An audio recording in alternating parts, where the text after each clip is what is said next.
Hello, everyone. Thanks for tuning in to VR Gamescast. I'm Ian Hamilton, New York, joined by Don Hopper in Missouri. We're live here on YouTube with Quest 3 on my head right now. I think we're using external microphones for our audio this week, though. So hopefully our audio quality is coming through. We're trying to figure out the best solution week in and week out. It can shift. Thank you to everyone for tuning in. We just premiered the Pools VR trailer over there. I saw some of our regular commenters over there seeing that a little embargo reveal. Kind of an interesting little thing for us to do. If you liked that, please go leave a comment on it, letting people know that you were interested in that game, and we'll have a big discussion about that right now. Don, what else do we have today? Well, Ian, as usual, we've got a packed show today. So we're going to start it off by discussing the trailer that we exclusively premiered for Pools here on the channel today. And then we'll talk a little bit about flying drones in our living rooms in mixed reality as we discuss the newly rebranded Skyrunner from FLAT2VR Studios. Then I'm going to give my thoughts on the last three worlds that I visited as we wrap up our VRChat World Series. Then we're going to shift gears a bit and discuss becoming a stuntman in Stunt Double Joe McFlash. And then I think we're going to end up things today by getting into a subject that kind of, I don't know, everybody was a little about, and that is the miss that was Hitman 3's launch this week. Yeah, we just had an update for that arrive yesterday, and we have articles covering both that update, the original Mhm. launch, and Played the a update lot. last night, so I'm Yeah. interested to talk So about it. let's talk about pools here first. I can't remember what video did we give to back to show for pools right now. Well, I actually went in last night and I played it in virtual desktop first because I'm a VR aficionado, so I want to play everything in VR in some way. Which, if you don't play 2D games that way, let me tell you, it is the coolest way to play your flat screen games in a VR environment. But I wanted to get a sense of what this game was going to be about, and playing it even in 2D was creepy and trippy and cool. And oh man, I cannot wait to see this game in VR. Yeah, so I'm hearing my. Are we doing that full screen back, or is it playing over us? Okay. Okay. Yeah, so the trailer we just premiered over here on our channel, cool otherworldly look for Hmm. this world. And I'm hearing that my audio doesn't sound great. So I've lost a microphone. There's a microphone lost in my Somewhere. office somewhere right now. While the second microphone is on my person, and we've got the same mics to try to Yeah. make the audio quality the same. But it's this little itty bitty mic, and it went and disappeared somewhere on my floor. It's So literally the we size of about a dime. I mean, yeah, I've it's tried to like disconnect tiny. it so that it isn't picking it up, but that is. Yeah, so Arlen's saying that the pools video gives a backrooms vibe, and there's people Well, that definitely. it's heavily based or heavily influenced by Backrooms, actually, and it definitely has that same vibe. And real quick, I will just say, if you love the liminal space stuff, if you love just getting lost in large, vast architecture with a creepy vibe, you are going to love this game in VR. I can't wait. I was trying like every way I could to try to make it VR before the official release after I played it Yeah. last night. I want to see this in VR desperately bad. Yeah, so that is coming late 2024 is the launch window for this game from the developers. And we have a statement over on UploadVR.com. Let's see, I'll read out one of these from one of the developers of the game, basically saying, "Oh yeah, there's my cat, Don. I was Mm. sharing this story with Oh you. God, Is this this is a great. cat? Oh gosh, no, the cat. Yeah, so I did a call with Jesse Shell at Shell Games yesterday to talk about Puzzle Sculpt. We did covered Puzzle Sculpt on last week's Hmm. show, and I'm a big believer that your pets and cats, dogs, should always be present on video calls. Like if there's one in the room, introduce him to the group and Oh let yeah. everyone meet your pet. Oh, there's mine And sneezing.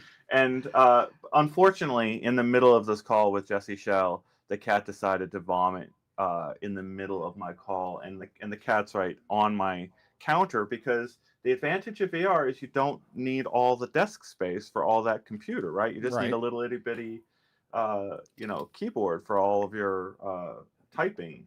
Eventually, that'll go away. But like the cat, like sits up in the middle of this, in between me and Jesse, and really interrupted that situation. So I want to read up this statement on pools real quick. Um, During the initial VR test for this game, I was most impressed by how VR enhances the scale of the environments. VR felt like an obvious and a natural extension of the game and for the feeling of being present. As to why bring the game to VR, for me personally, one of my goals in game development is to build and release a VR game. I'm a fan of VR gaming. Bringing pools to VR was a great opportunity to accumulate new skills and experiences. Our game also felt like a perfect fit for VR, both as a game and as our first test case for VR development. Also, our players have been asking for VR ever since we released our demo. And there is a demo out there. They added Yes. Steam Deck support. So this is a very, it's a beautiful game. Just from the trailer alone, it really caught everyone's eye out there. And then it's basically cross-platform in multiple ways, like you Hmm. said, Don. You were trying to play this in VR before it was even supported. Yeah, no, I was literally like, I was thinking about pulling out like old gems like Vorpix or, just how can I get into this space? So, you know, obviously that says something right there. I mean, I am not a flat screen gamer anymore, but just playing this on a flat screen immediately brought me to the point that the developer just said is that I want to experience this vast space and this atmosphere, this just dark foreboding atmosphere that you're going to get in there. And, I Yeah, mean, it, there's well, another quote from one of the devs, and they call the project itself largely an exercise in atmosphere. mhm, yes, And exactly. I think that's something we're going to have to come back to a lot with our audience, right? It's what you've been so good about highlighting in the VRChat world, because when you cut out the community and you just go into those places one on one and explore them, it's all atmosphere. That's Mhm. all you're left with. And I think people are really starting to circle back on the idea that wow, you can do some amazing things in VR just with that Oh my alone, right? God, You don't need just to have sound, much just else. atmosphere. I mean, if the devs nail those two things, Ian, you've got something in VR that will transcend farther than you would on a flat screen 2D representation of it because you have that feeling of presence and it really, even these walking simulators, like before VR, I never understood the appeal of these. Just drop you in the world, no monsters, no this, no that, you're just existing here. And I'm sitting here scratching my head. Maybe it's because I'm an older gamer going, well, where is what's fun about this? It's like I'm just walking around. But the minute I do it in VR and I can feel like I'm present in that space and I can hear those 3D audio cues behind me, to the side of me, and when they nail that spatial audio and that atmosphere and the scale is right, I'll take a walking simulator like this any day. I mean, I Yeah, love it. I don't need a game. I don't need a story. I don't need monsters. I just want to experience and exist in this world. yep, I love that. Really, really great overview there. Yeah, we didn't have Walkabout's latest news on our No, we lineup didn't. yet because we covered it last week, but it's been a rolling bit of news from them. But It has. I have to mention it Do because it. it's the same thing, right? It's a walking simulator at its very core, right? It's the At its core, whole yeah.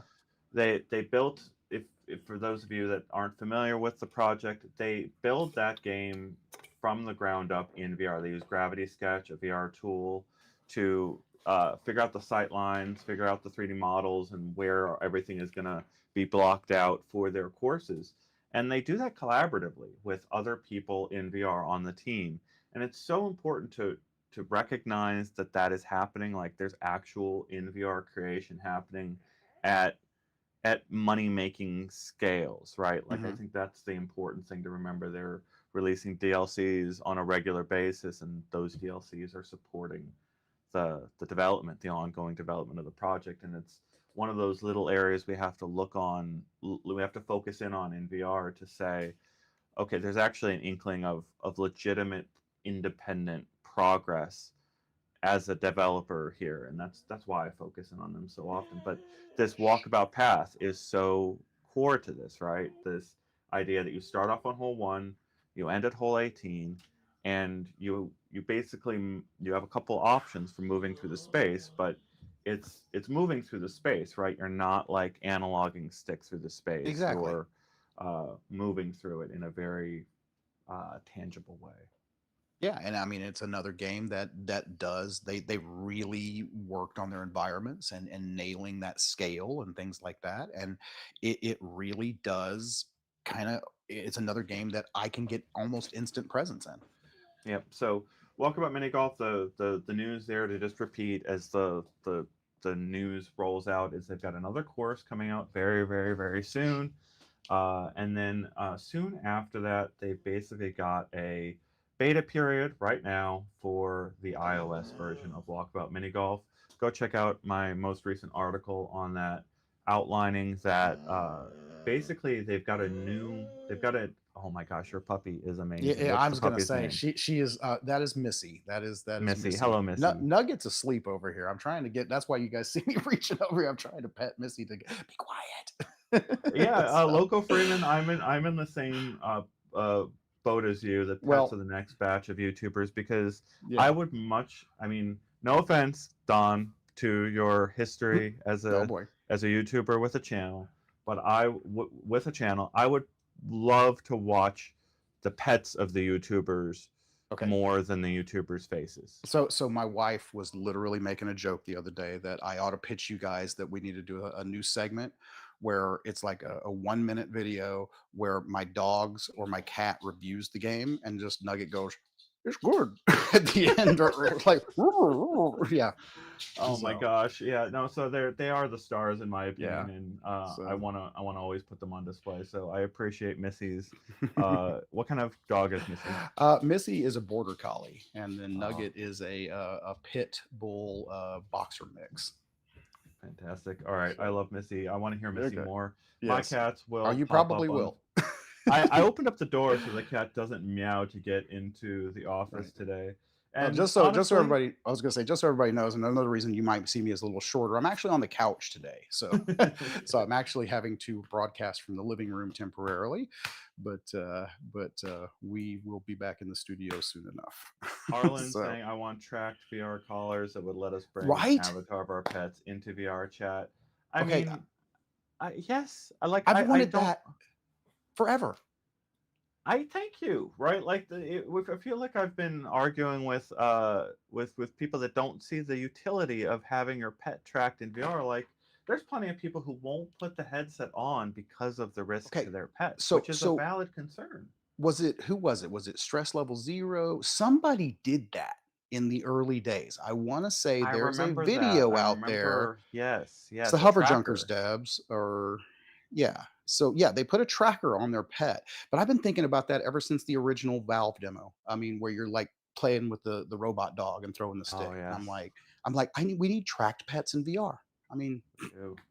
Yep, and track couches. Like, it's funny is that like we are seeing this happen overall. We'll get into it more in VR download, where we just had a release date, I think, for Vision OS 2 release. mhm. So the Apple headset that is out of the price range for most people is already on version 2, but also only on version 2, right? Like, it's it's already progressed to the second version of the operating system. It's been out for the better part of this year, and then you've got version 69 is the version on the OS for the Quest ecosystem.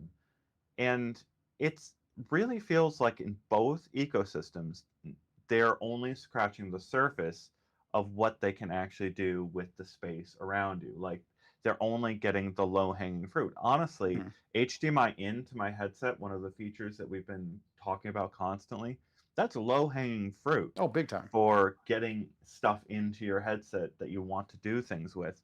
And that's only beginning, right? Well, where are we going to be in 6 months or a year with the software platforms we've got? So Biggs is saying we should skin the pets into a dragon or a Pokemon. I'm Uh, scared of that, like, because, right, or you get to a really scary situation there where imagine, like, if you reskin the pets and then put them among 40 different little reskinned animals on the ground, right. find the real pet amongst Oh, the oh, that's yeah, that and you could that get would some be really fun. messed mechanics. This is a really like a really core interesting idea is how do you show real people when you're in VR? Apple Vision Pro actually goes out there on a limb with its Yeah. software system to like give you people detection across the software experience, and Meta has some of those things, and that's one of the changes we've seen this year is Meta's like had to switch it to being mixed reality first. It's the Oh first yeah. experience you get when you come inside the But just headset, and then yeah, I was gonna say, protecting just everyone else imagine in the like a room. time when you're like in a game and your boundaries are set, and then I know we have like people in detections and stuff, but just imagine like you're in that game and having the ability for that person to walk into your play space, and then they just walk in and become digitally an avatar, or your pet just appears in your play space, and you know that they're there. You know, Yeah. So, so Sirius asking, has anyone that's tried Vision Pro do pets fade in like humans do? No, I have not seen that yet. mm, And I've had spooky situations. One of the spookiest things that I've had happen in a Vision Pro is using it in the middle of the night.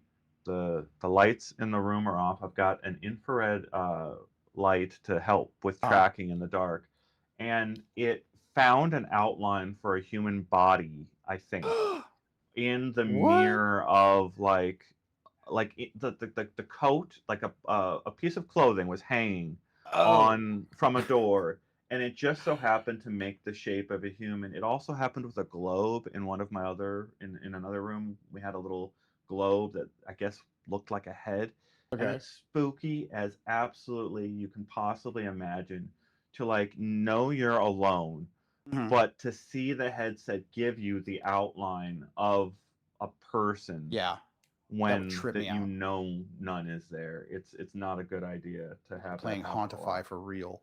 Yeah. So, All right. well, What do we got we next, I Don? was going to say, well, we actually had somebody asking a question, what's a Skyrunner? So, let's dive into that. So, Yeah. Skyrunner is actually Bomber Drone.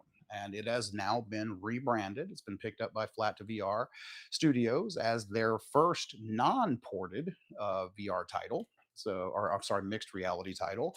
And if you caught our coverage of a bomber drone last month, you'll know one of the things that we really felt was a standout in this title was its use of Quest 3's room mesh. And what I mean by that is in bomber drone, you actually had a viewfinder, and it was one of the most innovative uses of that room mesh that I've seen, in the fact that you're flying the drone, but in the viewfinder, you're actually seeing the spatial mesh that Meta has laid out from the headset.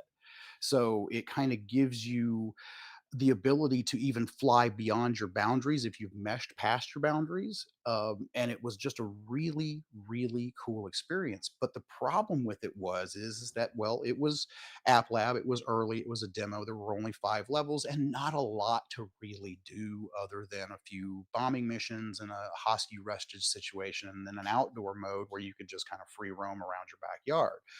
Well, with Skyrunner, Flat2VR is now adding more to the game. So now we have firefighting missions, which is a new mission type that you can do.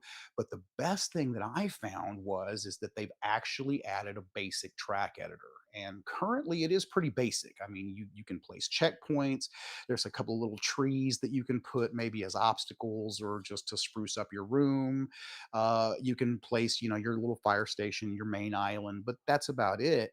But you can make these tracks really, really detailed. You can move the checkpoints into different angles and positions, so you really have to fly your drone through them, and you get a time. Well, when you build those tracks, it actually incorporates the track that you built into the demo of the game. So you're actually kind of creating part of the demo yourself prior to playing it, and it's just fun. I mean, flying a drone in your living room, come on, it's great. Yeah, so the mesh there being the thing that Don spotted, this idea that you can hold up basically a little virtual view into your room, like it makes this full jump circle, full from third person to first person to third person back Hmm. again. Really great proof of concept of how powerful.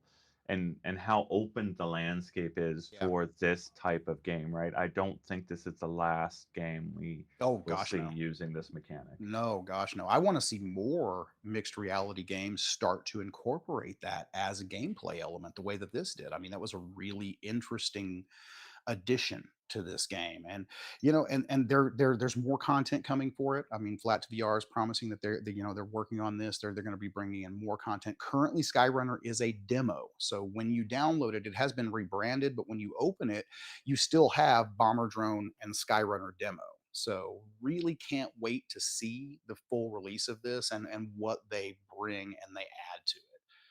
Yeah, so Chris Richardson saying that as a drone pilot, I can confirm the pro mode in that game is an accurate simulation in Yes. Skyrunner.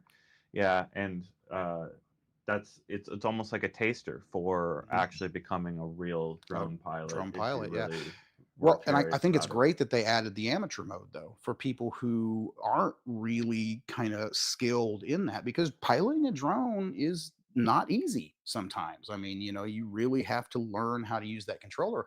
Well, if you've noticed on the video, we actually now have the ability to also just pull the drone through the world for an easier experience for those who may not be up to speed on how to really use those controllers. Yeah, so people that are tuning in after we've already broadcast, we tend to put up timestamps so that people can easily Yes. get to the different subjects we're talking about. And there are articles Yes. covering the things we talk about on UploadVR.com.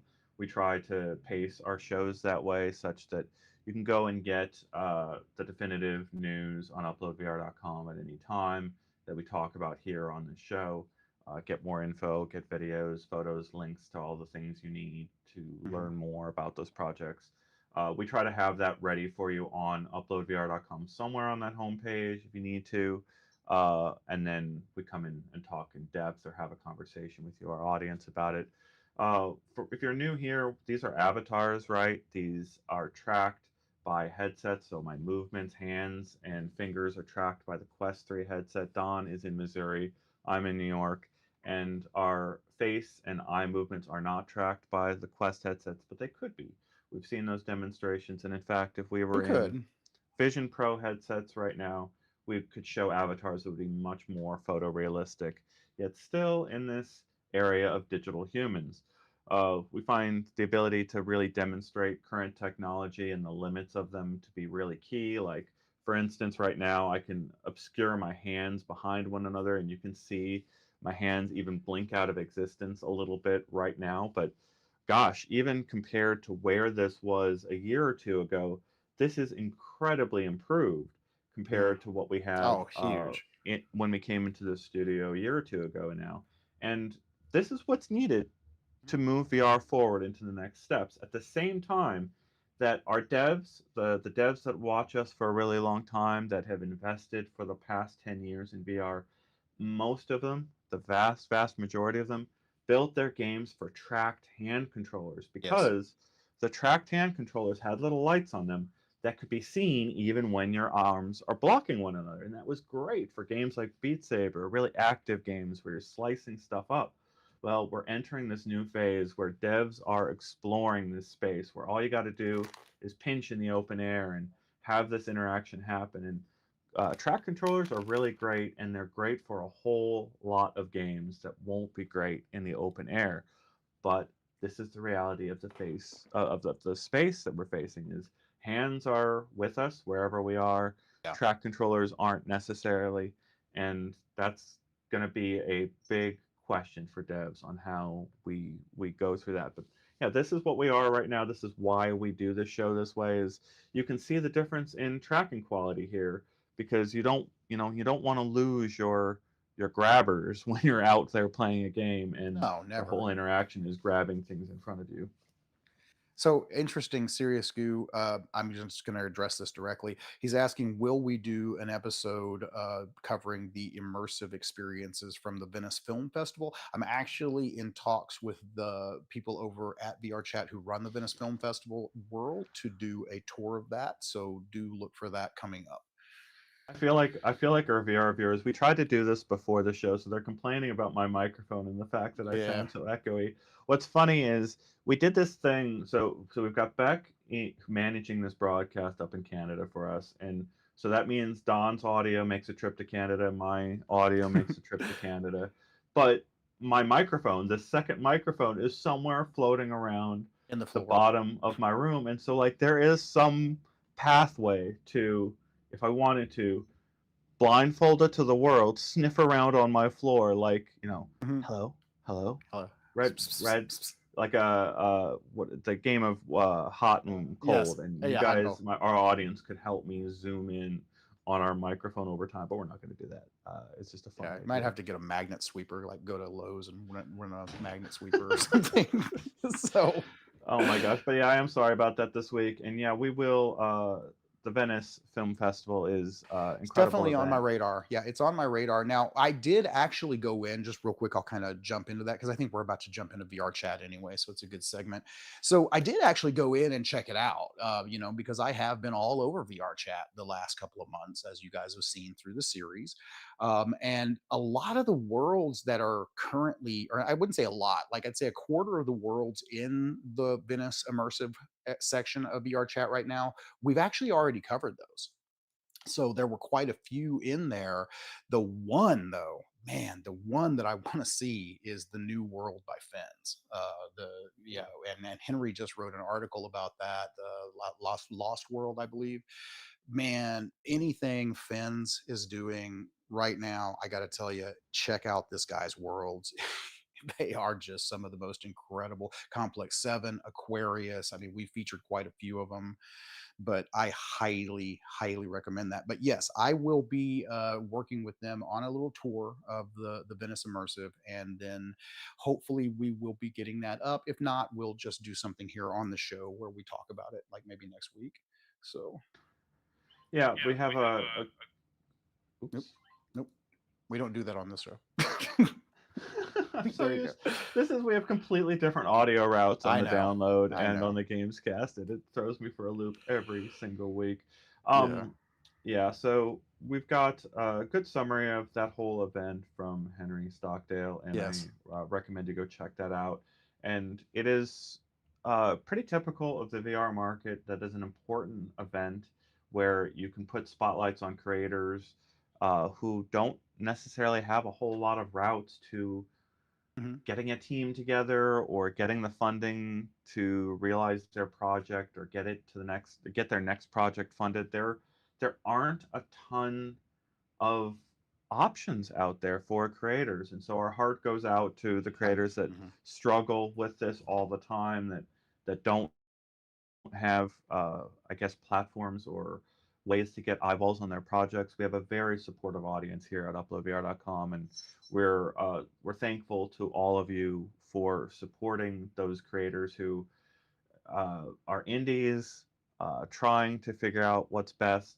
They also take feedback to heart really well. I've noticed that in our Oh, they audience, do. They in really do. early access app lab, we have a really good feedback loop amongst people who come to us, talk to us about projects, and I notice that devs listen and really respond to them. So let's keep that going. And Venice Film Festival, the things that pop up on those types Oh of man. circuits, they don't Well, go away. They pop up years later in yeah. different forms, and they take this feedback and And really help them. a lot of those experiences are different kinds of experiences. They're not run and gun games. They're not. These are your more artistic, more trippy, cool. Just a couple of weeks ago, I know I was out last week because of the COVID, but the Goliath uh, that we did, you know. Uh, those were part of the Venice Film Festival as well, and that is just one of those things that you just probably would have missed in the store. So definitely going to check it out. Now, obviously, there is a big world in VR chat that you can go see, and that's kind of what they were alluding to. That does showcase all of the current VR chat worlds that are part of the immersive film festival, the Venice Immersive. But we have also been exploring VR chat, as you guys know, based on community recommended suggestions. And unfortunately, this week we have reached the end. of the list. So we actually got to our last three worlds in the vast list. And, before I start to go over them, I do want to once again thank everyone out there who took the time to send us your suggestions, who took the time to interact with us during the series, tell us what you like, what you didn't like. So I am going to be wrapping all of this up next week with the top 10. We visited, I think, close to 40 worlds across the series. So we're going to narrow that down the rest of this week into 10 of the best. And then I will be presenting those probably across the weekend where we normally drop them on Sundays. But for this week, the last three worlds, man, some of them were bangers. And the first one, Nucleus, ironically, very, very similar to pools. I got that same vibe going into this world. So Nucleus, it's a world steeped in like a foreboding, dark atmosphere, lots of dark pools of waters, hidden little corners that you can find stuff in, water slides all over the place, floaties that you can play with. But really, it's like pools. It's just a big liminal space, and you're just kind of walking around. There's some creepy audio going on, and it just gives you, again, that uneasy feeling that we were talking about at the beginning of the show. So definitely, if you are into those, uneasy spaces, big, huge, vast architecture, really stunning graphics, water graphics, go check out Nucleus and VRChat. You will not be disappointed. Yeah, I want to encourage all of our creators, developers, community out there to reach out to us. I've mentioned it before, but I'm Ian at UploadVR.com. I'm not great Don. at responding to Yeah. emails, but I do see them incoming, and really interesting things like pools, VR do catch our eye, and we pop into that chat and try to champion or not champion, but you know put in a little bit of effort here to try to spotlight something that really catches our eye. And that pops up all the time. If we miss one of your projects early on, you can pitch us again. I'm, like I said, Ian at Mhm. UploadVR.com, Don at UploadVR.com, and then you can hit us all up with tips at Tips that way. UploadVR.com. Yeah. And that goes for all the individual virtual worlds and interesting creations out there. One of the interesting things I had shared with us to that tips line that I saw shared was the Raspberry Pi keyboard computers that I had Mhm. built. It turns out I didn't even, this is how oblivious I am to this space and how interesting it's going to be. But CyberDex is an entire category of an accessory of headless computers or small display computers Mhm. that are purpose built for specific use cases. Well, those are an amazing companion for VR headsets, and they're a Oh, big time. huge community online of people who have been making these little headless PCs for a very, very long time. But like when you pair that with a VR headset, it becomes amazing. And I'm like, I got an email from someone who had built one out of a Pico, out of a what was it, Raspberry Pi uh, Pico, or the smallest Raspberry Pi, the super cheap one. Oh, the Uh, teeny tiny one. Yeah, I know what you're talking about. yeah, Damn, what is that called? The I can't micro? remember what it's called, the W2 or whatever. They had Yeah. built a computer out of that, and they were telling me how it was similar to my setup and how it was different, and it was really really cool because it feels like absolute magic when you have like an entire computer that's really this big, Oh, big and time. then it pops up as a desktop inside of VR, right? Like suddenly you've got a desktop space. It's coming from a SD card that's like hanging off of your head or in your keyboard, Yeah. and it honestly feels like magic, and it feels like a new age of personal computing, and Yeah, the that ultimate. was one of our messages we got to our emails. Yeah, I mean that's the ultimate like low friction, no bulk, productivity setup right there. So, well, yeah, yeah, and speaking of, no, sorry, Dunadim. Next, Don reviews every VR submission on Itch. That's not happening. So, uh, but getting back to VR chat, we still got two more worlds. So, the next world that I went to was another virtual museum. And those are some of the worlds I really enjoy going to museums, especially art museums. I'm big into going to art museums, and one of the ones that I found was VWOVA, the Virtual Museum of Visual Art. And what's awesome about this is it's actually a working museum. They switch out the artists. They do a featured artist each month or each a couple of months. So this month they're doing calligraphy. So the exhibit this month is called "The Thickness of Calligraphy" by Boyan. I hope I'm saying his name right, Boyan. And this is basically going to give you an introspective journey through different forms of calligraphy and also the life of the artist. So you get a little bit of a backstory about Boyan and how he came to be a calligraphy artist, and what his story growing up was. And so you get a deeper connection with the artist, not just looking at their wonderful creations in this museum.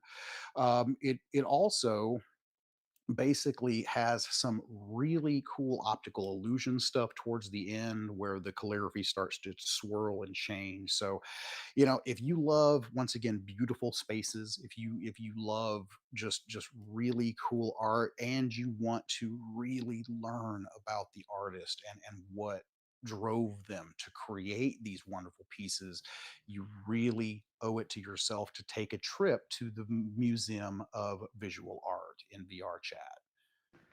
Yeah, what was that? You got one more here coming up? Yeah, I got one more, and last one.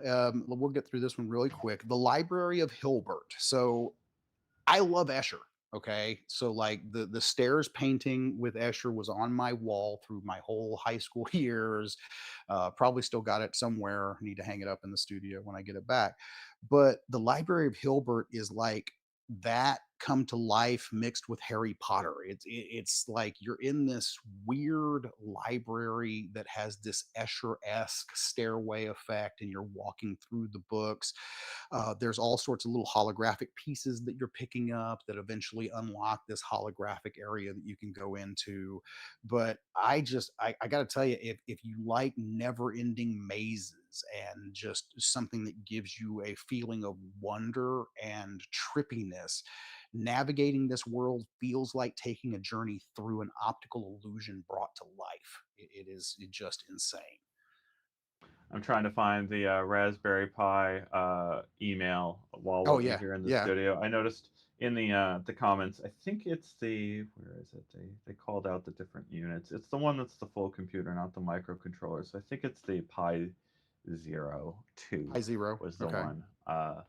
But it was really cool to see the various configurations. There are if you know how to touch type, if you know how to type without looking at your keys, which I imagine a bunch of people in our audience do, there's some crazy configurations out there for just getting keyboards that don't have uh, any letters on the surface of them. You just Yeah. know where to put your fingers on the home row, and you go Oh, from there, oh right? God, yes. And it looks so crazy futuristic to have this device right in front of you with, like, 40 keys in front of it but Mm. nothing on it. And yeah, there's a whole big giant subreddit out there for these Well, things. I envy anybody who can use one of those keyboards, because I'm sorry, I'm still a two-fingered. I have to look at the keyboard typer. So Yeah, it's so like, I got it here. So they're using the Pi Zero 2W with a okay. portable charger and a right angle micro USB cable. They're using a right angle mini HDMI to HDMI adapter, braided HDMI cable. I've been using the retractable USB-C cables to really extend between my keyboards or my portable device and Mhm. the power outlet without having this like giant USB cable that snaking through uh, my bag. And yeah, this comment here: the result was an experience felt like magic, running a custom Python GUI in an AR window, being controlled from my phone. Yeah, the one of the things Don saw earlier in the year that you immediately checked out was that Air Mouse concept, Yes, yeah, right? with the watch. Yeah. I can't wait to see some of those ideas taken further, because having your mouse and keyboard plus PCs, like wearable PCs Oh almost, or gosh. miniature PCs, the possibilities start going really crazy with the things you can do here So in the just very really near quick, future. I'm getting some comments here on the VR chat segment that I wanted to address.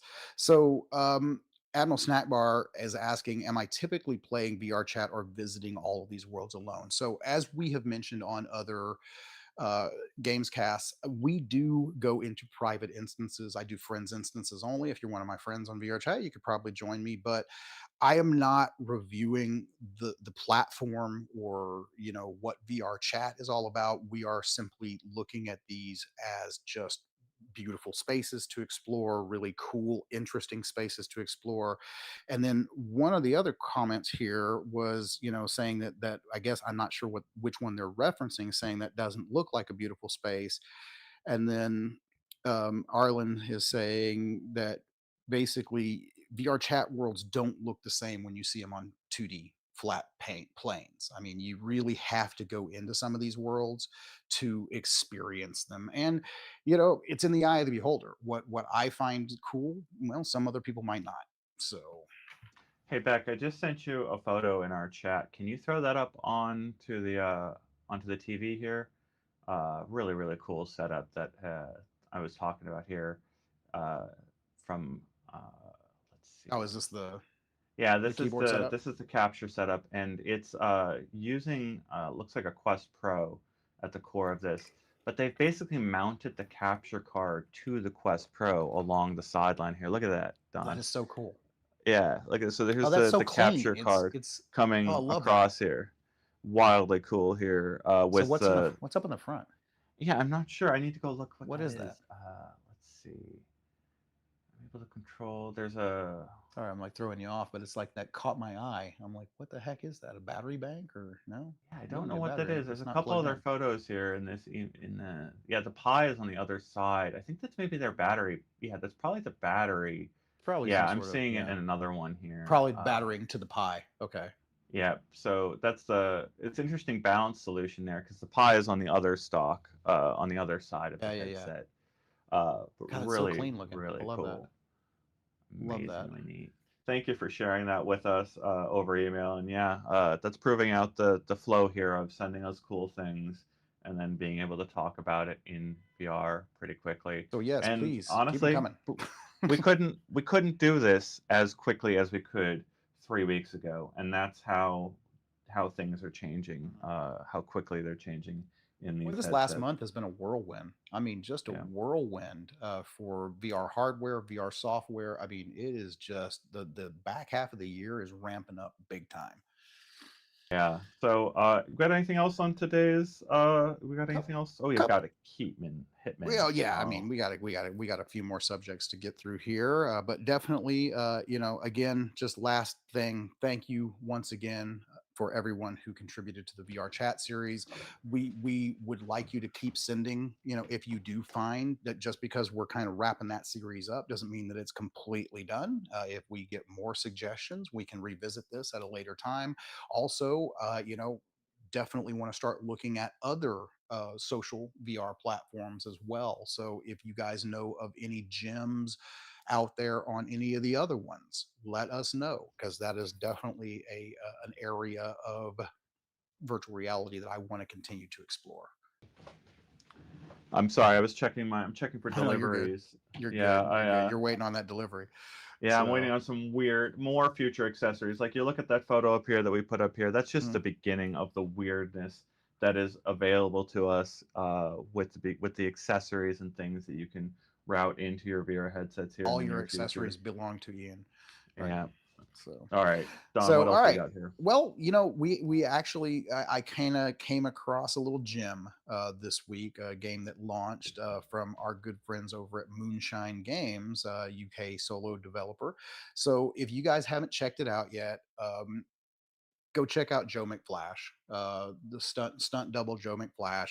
I am just I don't know. It's been my guilty pleasure this week. I love playing this game. I was a huge fan of Stuntman back on the PSVR 2. Just anything that got me in the cockpit, jumping cars and just doing all of that. What I really thought was interesting about this game, though, is I love how Moonshine has incorporated the beginning of the game as being like you're on a talk show. And so the game starts like you're Joe McFlash going on this talk show, and then that actually becomes the menu for the game. And the way that you select the levels is on the different posters on the wall, and each one is a different genre or style of movie. So you've got like Dukes of Hazzard style, where you're like jumping the General Lee, and you've got all these other different styles that you can do and different challenges.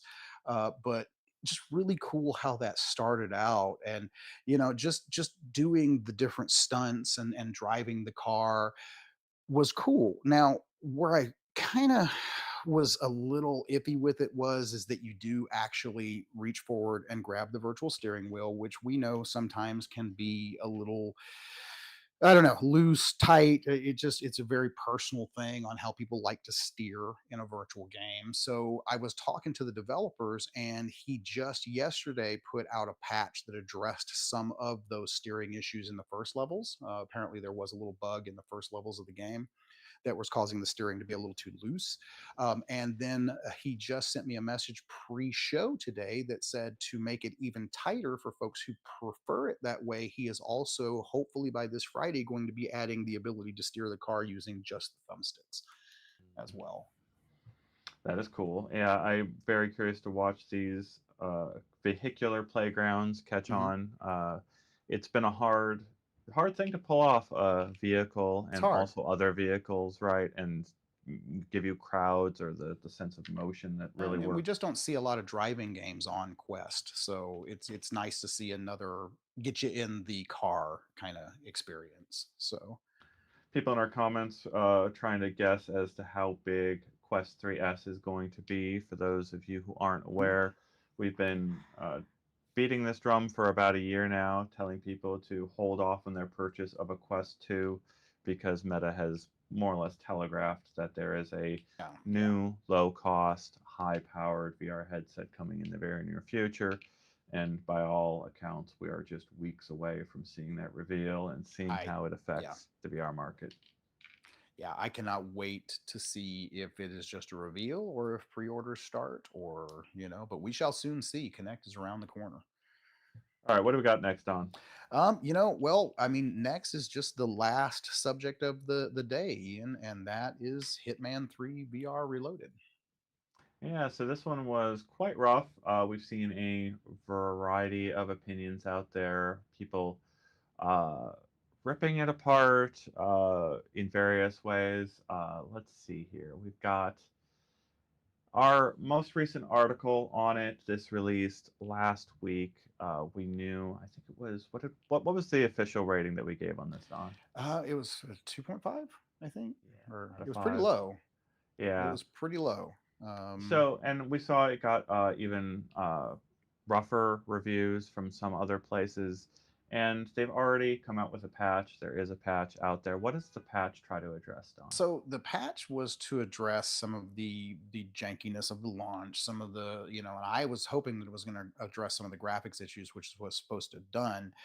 However, I played it last night. Wanted to make sure that I gave it a full, play as you know as it was patched. And unfortunately, from what I'm seeing now, I will be honest, I did not play it at launch. I did watch quite a bit of coverage though, so I'm still a bit familiar.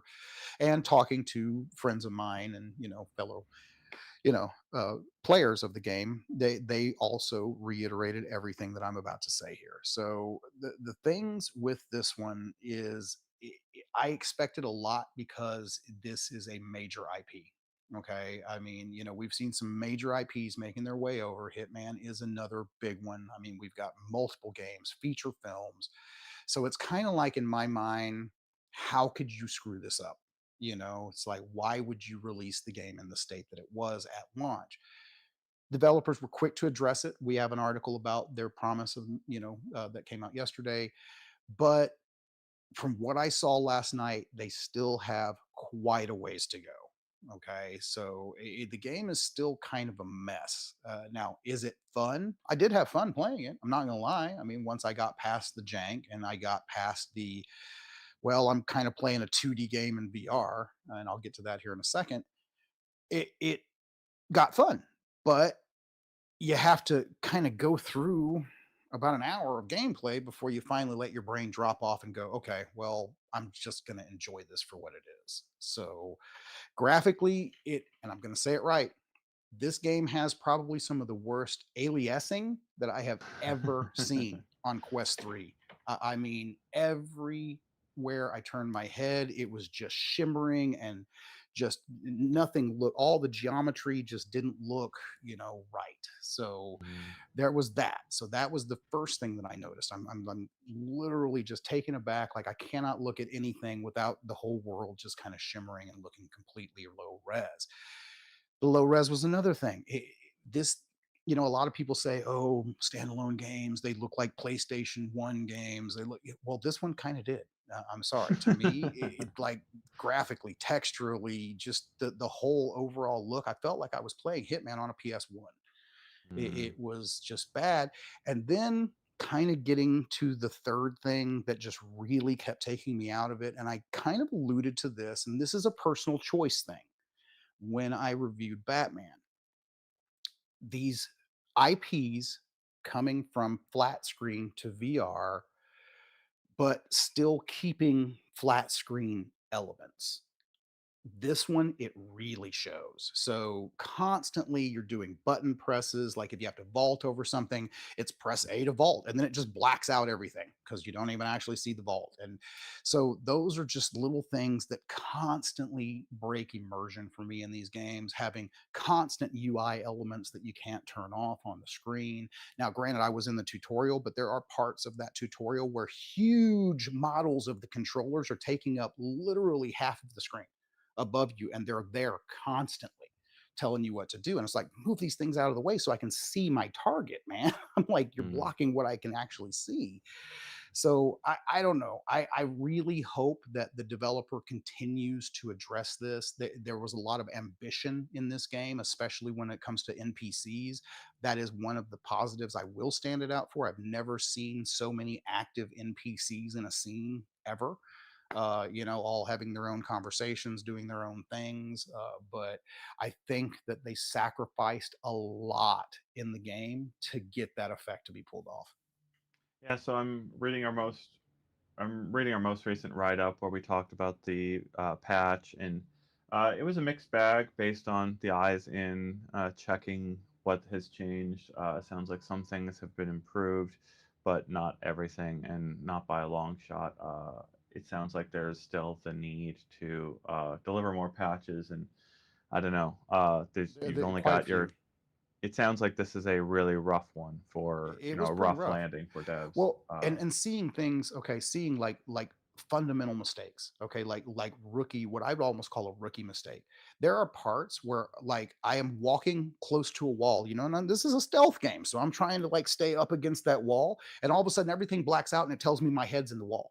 My head's not in the wall. My head is on the side of the wall. But and it's only Yeah. in certain places. There's collider issues, and then this is something, and this is maybe just me, but this is something that I have been going off on in a lot of my reviews. Developers, I implore you, no matter what the game, make your world solid. Okay. My weapons should never pass through anything. My head, my hands should never pass through objects or walls. Yeah, I mean, Yeah, what you're pointing out, Don, is right. You do that for even a second. If you do that once, yeah, you once. feel immediately taken out. You're done. Hmm. Like, oh yeah, what's happening with dinner? What is my time? How am I better spending my time outside of a headset? Is the first thought pops into your head when little things like that happen. Hmm. Yeah, and when it's I'll give a pass when it's once or twice, but when it's continuous, when it's like every I don't know if it's happening on the video that I show because this what we hopefully are showing here on the screen is about 10 12 minutes of unedited raw gameplay from the very first training mission. I went ahead and recorded that last night. So you may see some of these things that I'm talking about, like the blackouts and the texture pops and just I mean, it was just I don't know. It was a lot. The inventory system is a mess. It's just like a big box that shows up on the screen, and you got to like slide through menus, and so it really just feels to me like the developers, have they ever actually played a VR game? I mean, Mm, that's what I got is like, I'm are you trying to take a 2D game and make it VR without knowing the fundamentals of what makes a VR game great? Yeah, it's really difficult what Don's describing. Like, and I'm seeing in our comments people trying to kind of diagnose what went wrong here. What is the doing the an autopsy on a project that is 3 days old, right? It's still out. It's still trying to do its launch window, and everyone is trying to piece apart what went wrong. And that's how quickly your project can fall apart on you, I guess, in this space. And I think it's a bummer because this brand has been known for a while. The people behind this game, their brand is not new to the space necessarily, but it still leaves that feeling in people's hands, their heads of just what So, what went wrong here. so my question is, and I'm sorry, I mean, I come from a background of playtesting and things like that as well. Where was the quality control? Why would you, as a developer, especially if you are tackling a huge IP like Hitman, let that go out in that state?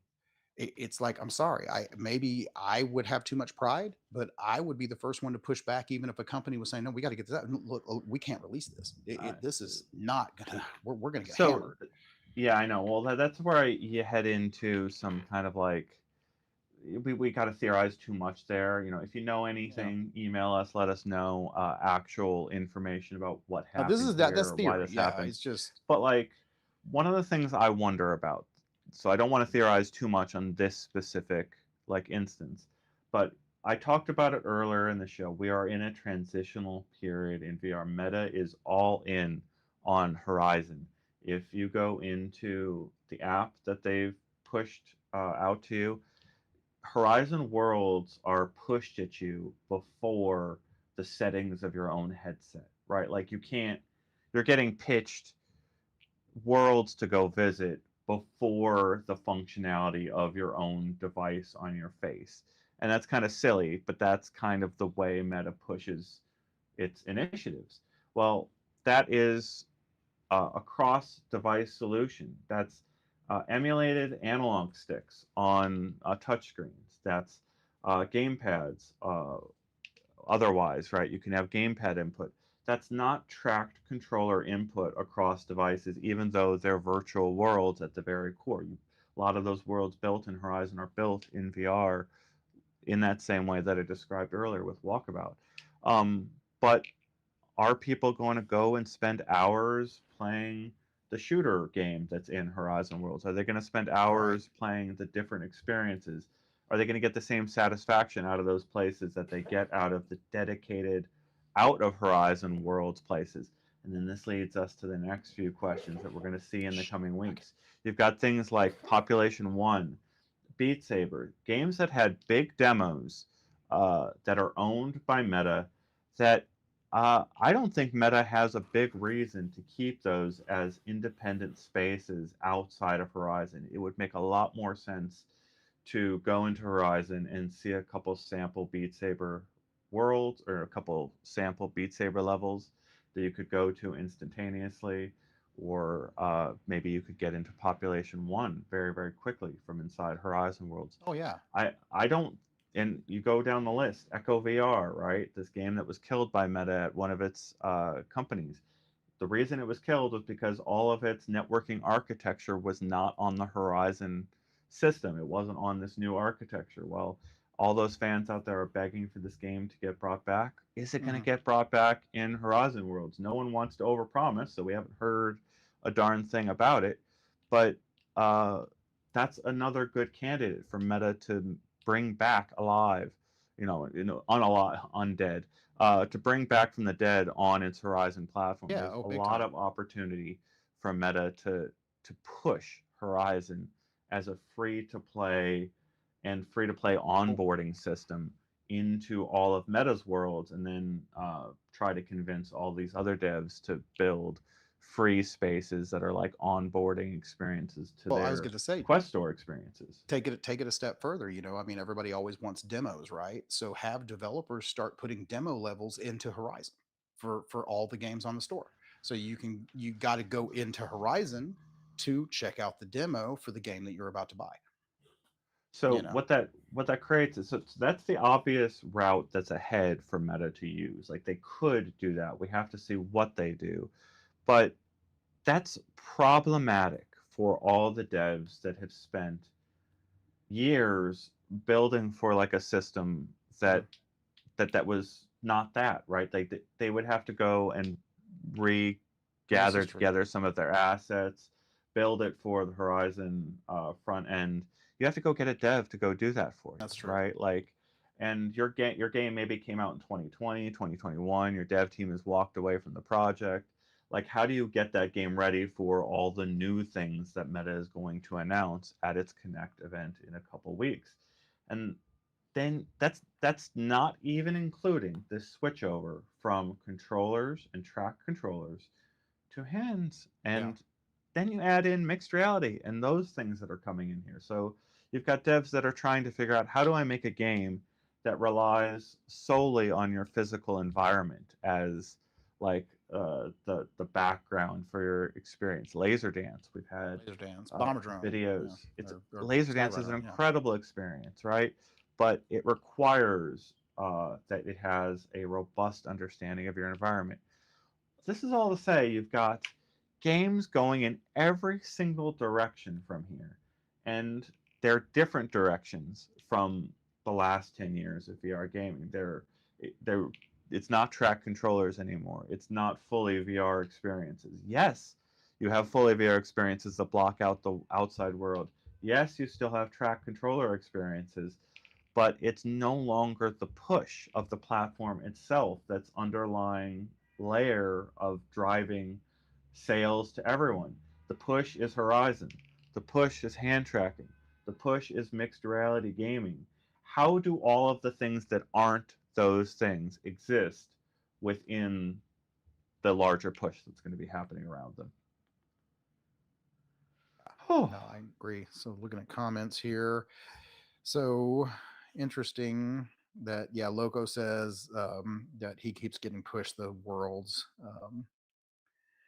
And let's see here. Yeah, well, I'm sorry, it was on a Casey. Shoving down your throat would oh, be having loading screens, advertising worlds, or making interfaces that couldn't frequently and accidentally launch it.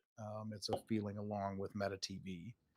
one thing I thought was an interesting comment was talking about the price likelihood on the Quest 3. I think there's a gap that we need to watch here in the next little bit to see if Meta differentiates the storage Well, that's tiers true. between the Quest 3 and the Quest 3S. So the Quest 3, I would think of, if they're really going to line it up this way, I would expect higher storage models out of the Quest 3. It's I got want to be. I want 512, 1 gigabyte, or 1 terabyte, even 1.5 terabytes on No, a that would be Quest 3 wonderful.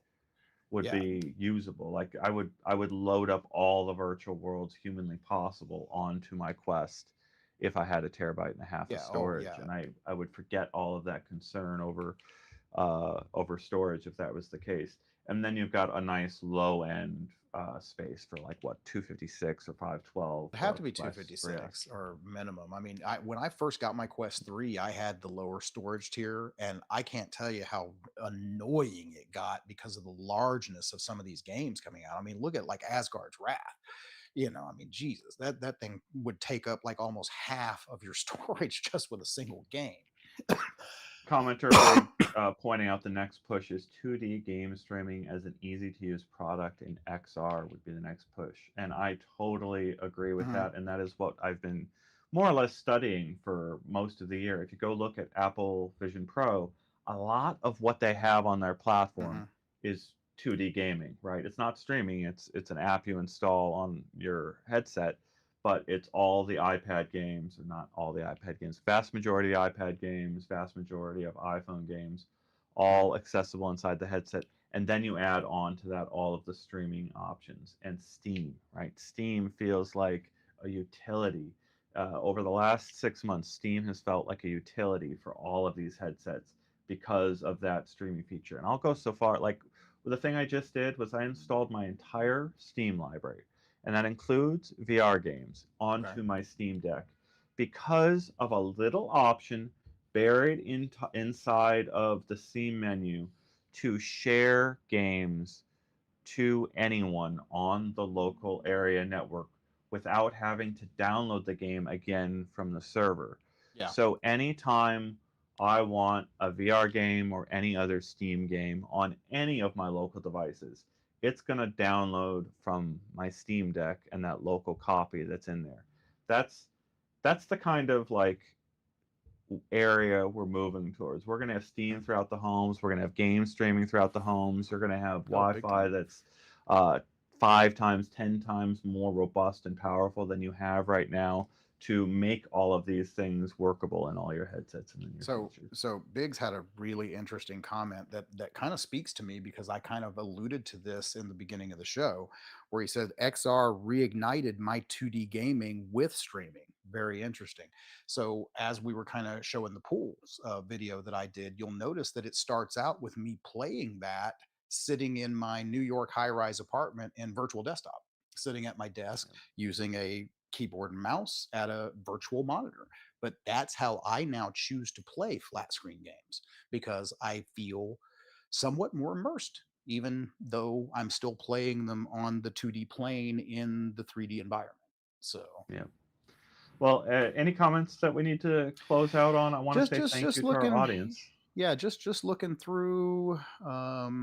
Let's see, not really. I like Dunadim's comment here at the end. I bought 8 Golf Plus courses, and the Oh, storage struggle is real. I it's will note. huge. Yeah, I noticed over on Walkabout Mini Golf iOS edition, they have like a download per courses option. So there's, Mhm. it seems like they're trying to manage storage and they're aware of storage issues even on mobile phones, right? So you only download the courses you actually want to play Oh, you hit it on the on nail. that We edition. need like 1 terabyte headsets. It's with those file sizes getting so big, with so many games having so much DLC content now. I mean, it's time. It's time to really up the ante on storage with these headsets. Well, So I love and that's why the idea of like SD cards becomes really interesting and separating out your computing back into its various places where it's best at is really, yeah. really interesting. Like I don't need uh, an SD, like I don't need a hard drive full of Steam games. All I need is an SD card full of Steam games that can then get copied to all my local devices. And you can, if you've got a keyboard PC, you could put all of your work on the keyboard Mhm. PC and keep all of your play inside the headset and start like separating out your life the right way, right? The way you want it to be so that you don't have to shove everything into the Quest headset. You could keep pieces of it Oh, over on your PC to begin with oh, or you'll love this whatever. one. Own a Casey. Need a strap that is also a USB hub for SD cards and NVMe. Yeah, man. Build that into the strap.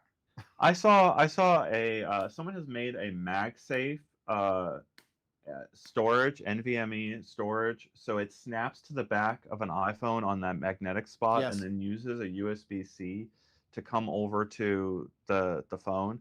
That's Apple's solution, right? Like that's the solution from the company that doesn't want any ports on Right. their devices, that is user accessible.